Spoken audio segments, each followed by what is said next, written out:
दोस्तों, welcome to unique series. मैं हूं अनुपम। आप दोस्तों बात करने वाले IC engine fuel and lubrication का यूनिट 4 का पार्ट 2। ओके, पार्ट 1 में हमने डिस्कस किया था engine emission and control system के बारे में, जहां पे हमने पढ़ा था पैल्यूटेंट सोर्स क्या होते हैं, टाइप क्या होते हैं उनके, ठीक है, एंड जो ह्यूमन में क्या क्या इफोर्ट डालते हैं वो हमने देखा था। पार्ट 2 में हम बात करने वाले formation of oxide of nitrogen के बारे में, हाइड्रोकार्बन इमिशन मैकेनिज्म क्या होते हैं, ठीक है, कार्बन मोनोऑक्साइड फॉर्मेशन क्या है एंड पार्टिकुलेट इमिशन क्या होता है। अगर आपने यूनिट पार्ट 1 देखा है 4 का, तो ये वाला जो मैं पार्ट 2 डिस्कस करने वाला हूं सारी चीजें समझ में आएंगी, क्योंकि वहां पे मैंने थोड़ा थोड़ा सबका एक्सप्लेनेशन दिया है। यहाँ पे थोड़ा सा डिटेल से हम बात करने वाले हैं।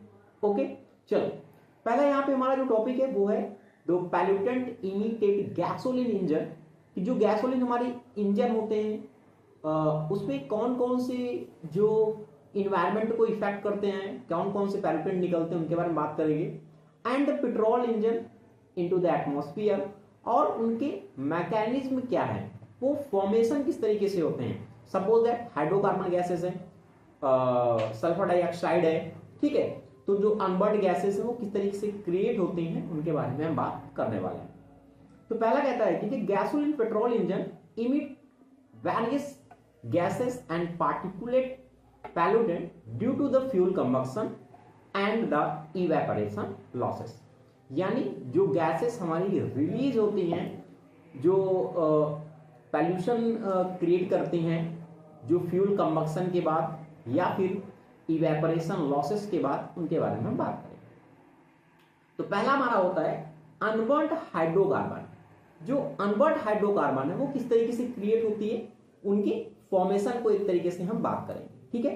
तो these are the particulate raw fuel that fail to burn completely during the combustion, ठीक है। कहने का मतलब जो हाइड्रोकार्बन क्रिएट होता है, जो अनबर्न्ड गैसेस क्रिएट होती हैं, वो किस लिए क्रिएट होती हैं, जो उनका फ्यूल का कंबक्शन है वो प्रॉपर वे से नहीं होता है, इनकम्प्लीट के कारण, कंबक्शन के कारण या हमें हाइड्रोकार्बन देखने को मिलता है।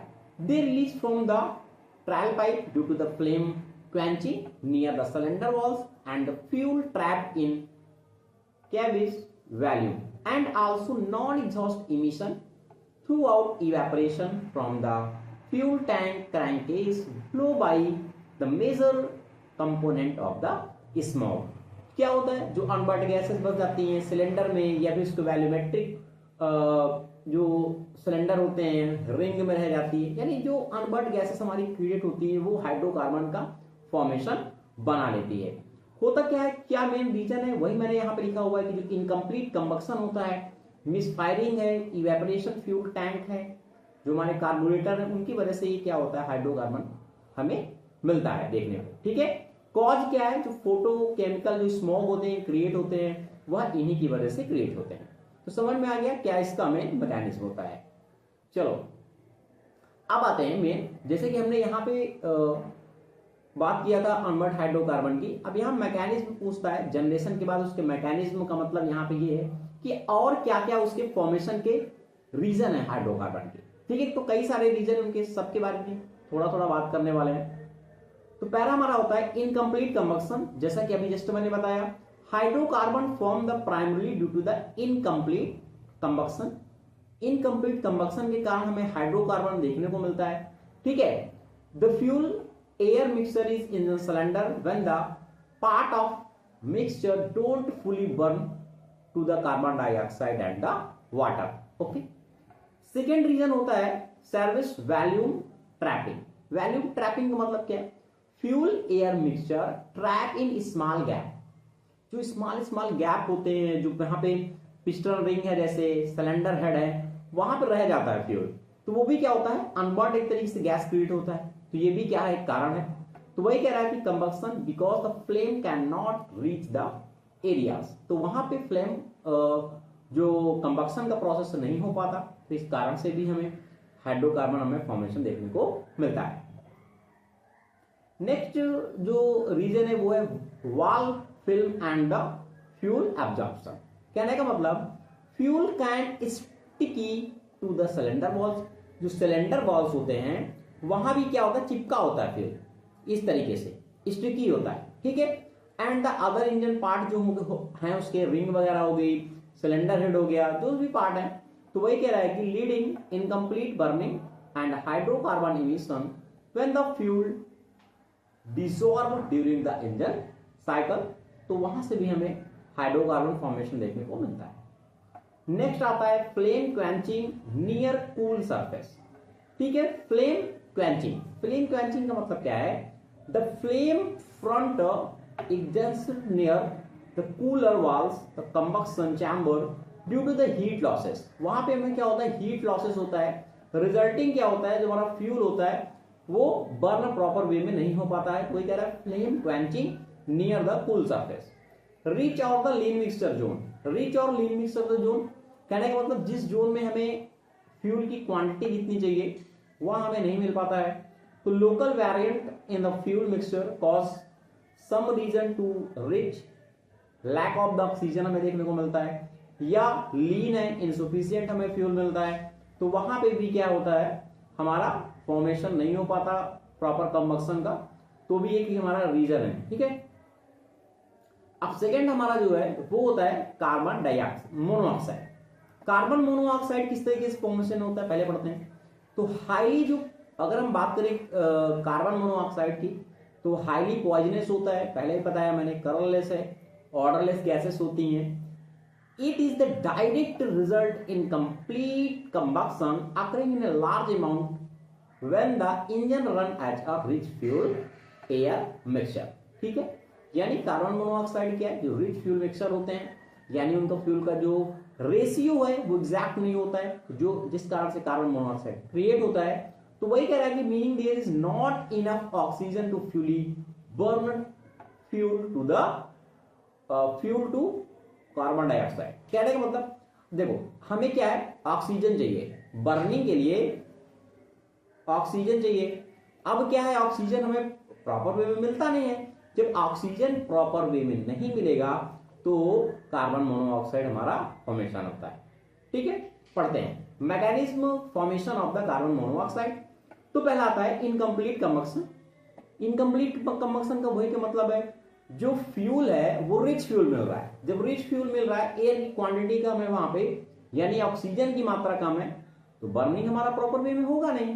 तो वही कहता है कि primary source of the carbon monoxide is incomplete combustion of the fuel. This occur when the insufficient oxygen to oxidize all carbon in a fuel completely into the carbon dioxide. Second, rich air fuel mixture.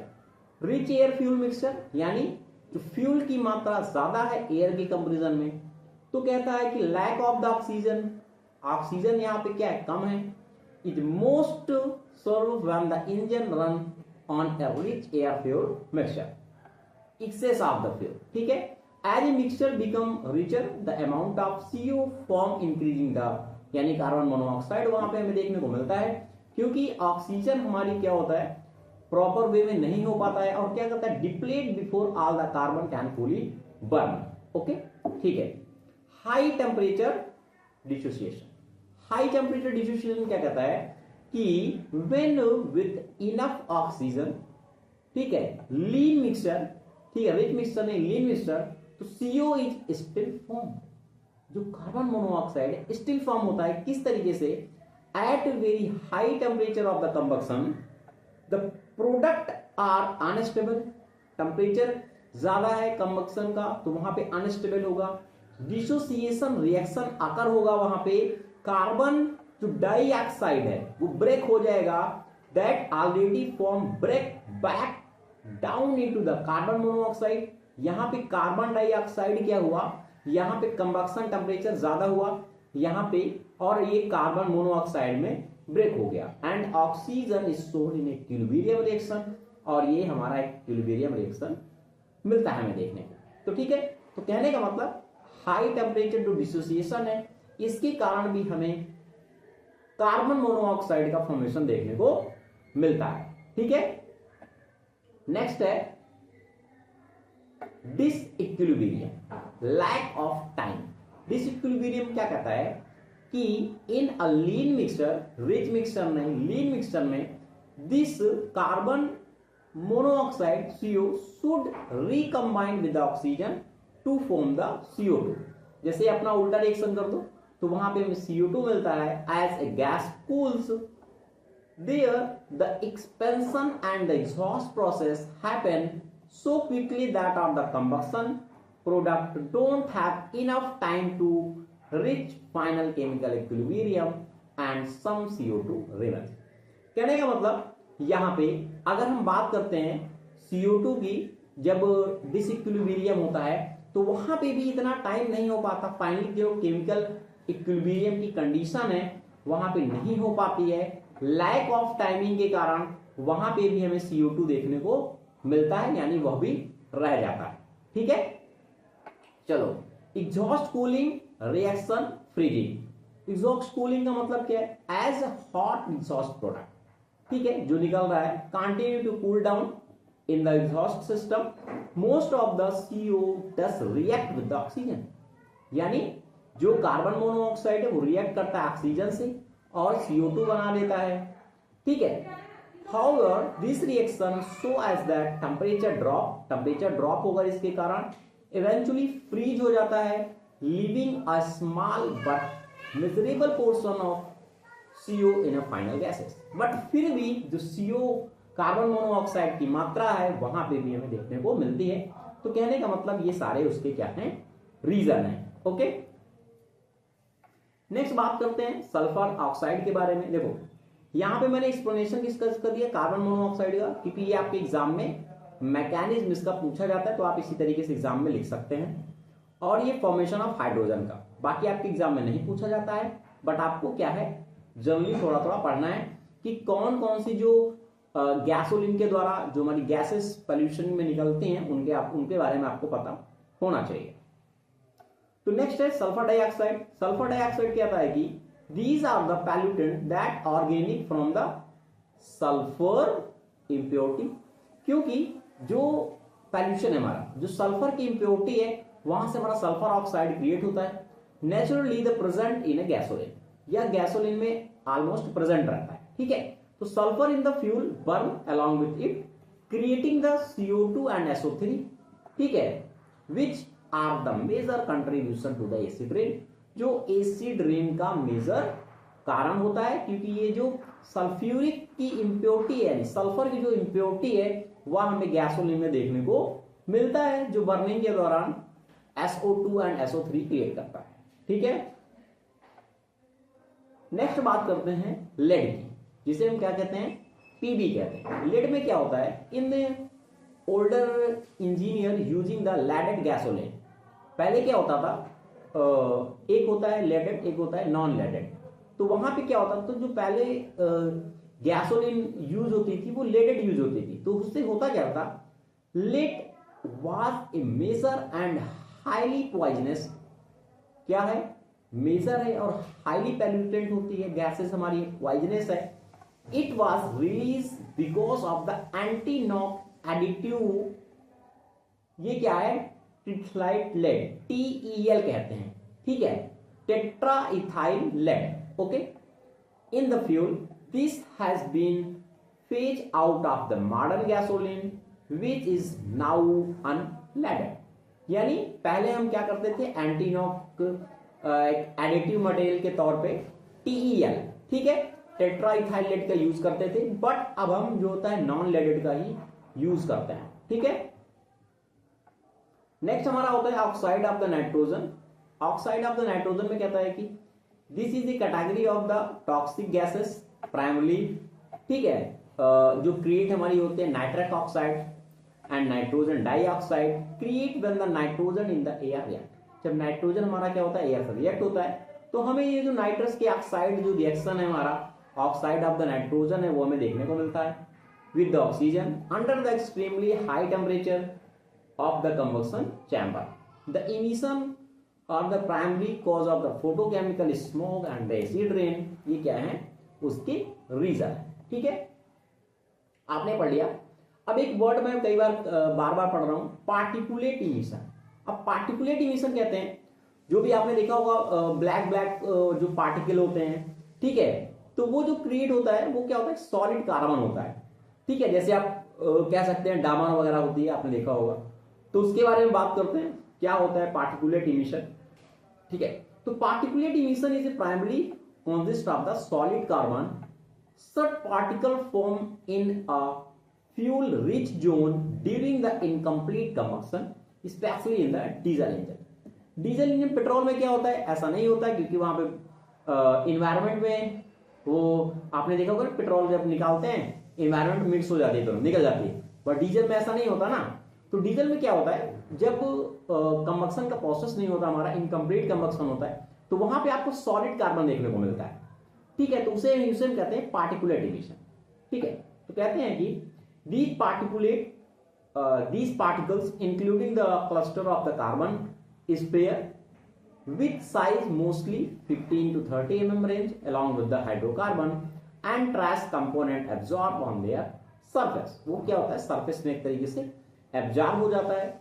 यहाँ पे होता क्या है, soot form because of the some fuel particulate don't fully combust, यानी जो particulate matter हमें देखने को मिलता है कि कंबक्शन का प्रोसेस नहीं होता, इनसफिशिएंट ऑक्सीजन होता है या फिर लो कंबक्शन टेम्परेचर होता है इन द सर्टेन रीजन, यानी जिस रीजन में उसको फ्यूल की मात्रा चाहिए, टेम्परेचर चाहिए, वो कंबक्शन नहीं हो पाता, जिसके कारण सॉलिड कार्बन हमें देखने को मिलता है।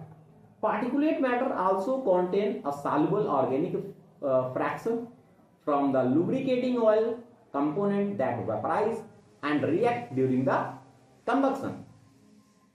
नेक्स्ट लाइन कहती है कि इमिशन डेंसिटी जो होती है peak when the engine operate at the high load, जब हाई लोड पे करता है तो उसकी जो डेंसिटी होती है वो पीक पे रहती है, when and wide open throttle condition producing a rich mixture and more so, okay.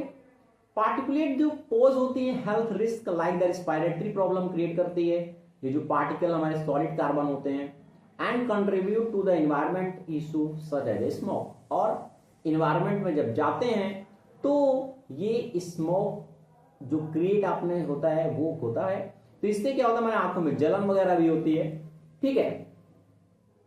Next point कहता है कि engine design, combustion chamber geometry, injection timing, pressure, after treatment system like particulate trap all influence particulate emission, यानी ये जो क्या है सिर्फ factor है, क्योंकि जो बर्निंग प्रोसेस है वो कंप्लीट नहीं हो पाता है, तो ये सारे उसके क्या होते हैं, फैक्टर होता है। Reducing the particulate often involve the trade off other emission such as the nitrous of the oxide because of the complex combustion chemistry and operating condition. जो नॉन एग्जॉस्टेड सोर्स होते हैं सच एज ब्रेक हो गया, tyres हो गए, road wear है, also contribute होता है पार्टिकुलेट मैटर में, but are the separate from the combustion particulate, but ये कंबक्शन प्रोसेस से अलग होता है, क्योंकि हमने पढ़ा था एक एग्जॉस्ट होता है इमिशन, एक हमारा होता है नॉन एग्जॉस्ट इमिशन, ठीक है। तो ये छोटा सा टॉपिक था, ठीक है, ये आपके एग्जाम में कभी कभी पूछ लेता है सेम क्वेश्चन, इसलिए मैंने पढ़ा दिया है आपको। नेक्स्ट में इसके हम कंट्रोलिंग की बात के बारे में बात करेंगे, जो कि आपके एग्जाम पॉइंट ऑफ व्यू से दोस्तों काफी इंपॉर्टेंट है। Thank you.